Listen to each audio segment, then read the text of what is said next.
পাখিটা কেন কাঁপছে?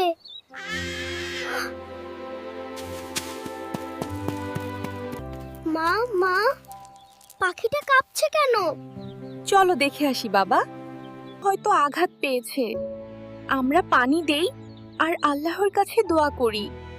দোয়া করলে কি সত্যি ভালো হয়ে যায়? হ্যাঁ বাবা, আল্লাহ মন থেকে চাইলে দোয়া শোনেন। আল্লাহ, প্লিজ এই পাখিটাকে ভালো করে দাও।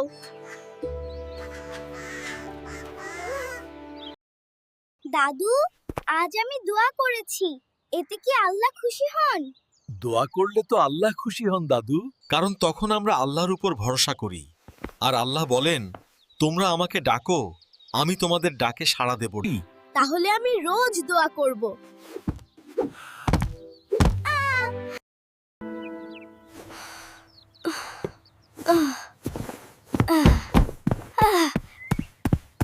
মা, দেখো, পাখিটা ভালো হয়ে গেছে।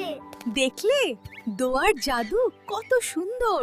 তুমি তো একেবারে ছোট্ট হাফিজ হয়ে যাচ্ছ।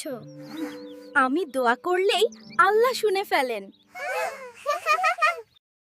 যে কাজেই শুরু করো, প্রথমে আল্লাহর কথা মনে করবে, দোয়া করবে আর অন্যকে সাহায্য করবে, পাখি, মানুষ, সবাইকে। এটাই একজন ভালো মুসলমানের লক্ষণ। ঠিক আছে দাদু, আমি রোজ ভালো কাজ করব। খুব ভালো কথা আমার সোনামণি। আল্লাহ তোমাকে বরকত দিন।